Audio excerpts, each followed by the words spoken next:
On a brilliant, electric, heartbreaking night, Matthew Stafford played perhaps the finest game of his entire career.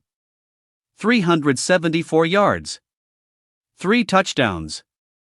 An absolute masterclass in quarterbacking, on the very stage he was built for. And still, it wasn't enough. Because when the final seconds bled away in Seattle, the only thing left was the cold, hollow silence of a dream deferred. For a man who spent his summer in an anti-gravity chamber, nursing a back that threatened to end his career, this was the cruelest twist. The physical punishment he has endured for 15 years did not take him down. It was the game itself. It was a special teams fumble, a late defensive stand, a fourth-down gamble that came up inches short. In the aftermath, the MVP-caliber quarterback was left to sift through the wreckage of a season that felt destined for glory. "It's a physical, mental, and emotional decision," Stafford said of his future, a statement that carried the weight of a man who just poured every ounce of his being into a pursuit that fell agonizingly short. What makes this so devastating is the undeniable, breathtaking truth of the season he just authored. At 37, Stafford reinvented himself. He played smarter, utilizing a dominant offensive line and throwing the ball away to avoid the bone-crunching hits. Coach Sean McVay reinvented the offense around him, crafting a physical, multifaceted attack that led the entire league in yards and points. Stafford was a surgeon against the blitz, a conjurer of impossible throws, and a leader who willed his team through injuries and adversity.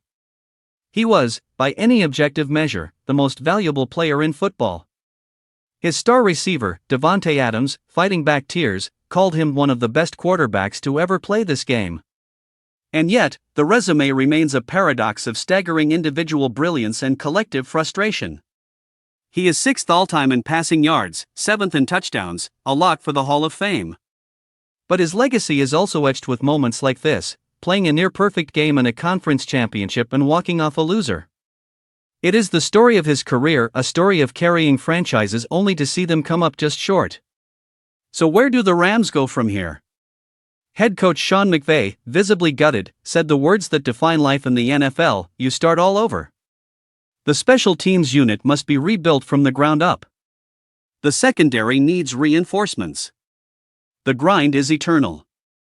But all of those concerns are secondary to the one looming, monumental question that now hangs over this entire franchise: does Matthew Stafford still want to do this?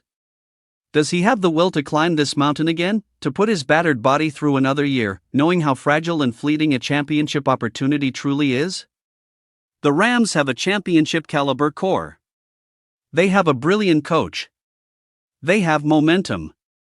But they only have a shot if their quarterback, their heart and soul, their 37-year-old warrior, decides he has one more climb left in him. After a hit like this, the hardest one isn't delivered by a linebacker. It's delivered by fate. And recovering from it is the toughest challenge of all.